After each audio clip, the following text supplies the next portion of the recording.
Assalomu alaykum obunachilar.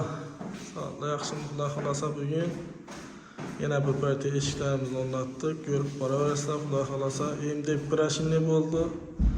Jemshok urib 08lik materialdan ishlab berdik.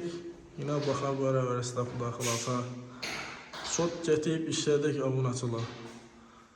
Bunda eshik o'tmadik hali. Bahor boraverasizlar, uzoqdan yaqindan ko'rsatib işlenişleri,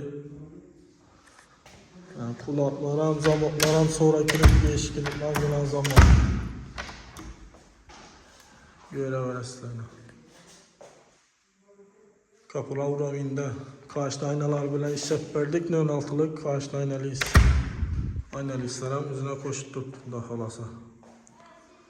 Banda yine 90'lık eşikler. Bu nasıl? Gül koyu variantı. Kanonalarım, görüp testleyen zazolları, hemen nerseleri bilen birge.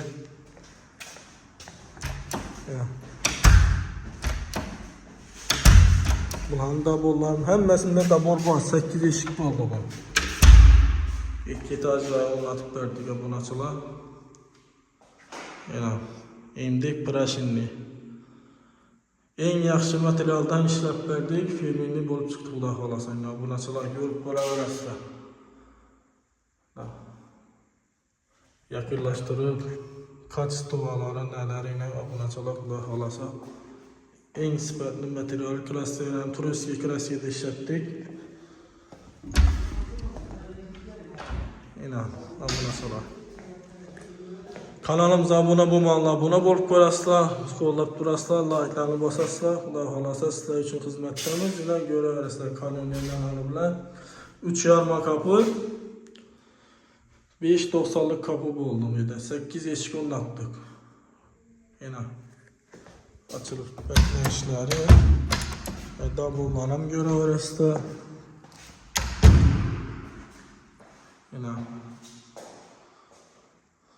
çok jetib o'rnatdik. Obunachilar, defekt yok xudo xolasa.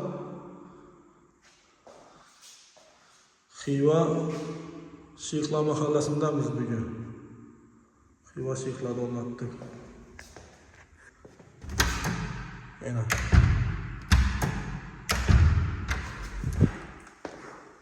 pastdan eshikimiz bor, uni ham ko'rsatamiz.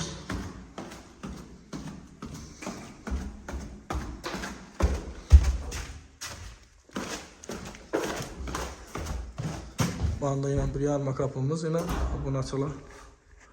Çok jetib.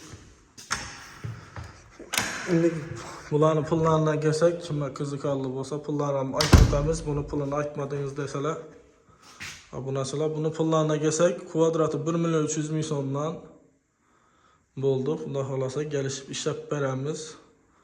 Murojaat etaverasizlar. Kanalimizda shu nomerni qo'yib boramiz. Kimga kerak bo'lsa murojaat etaverasizlar.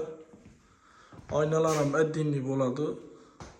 Endi bu qimmat ekan desalar obunachilar, boshqacha arzonroq variantlar ham bor. Ular ham ishlab beraveramiz. Ko'ngildagi deyiladi. Obunachilar, çok jetib ishladik. Yine qo'llab turasizlar, kanalimizga abone bo'lib qo'yasizlar. Sizlar uchun xizmatdamiz. Endi ko'rishamiz.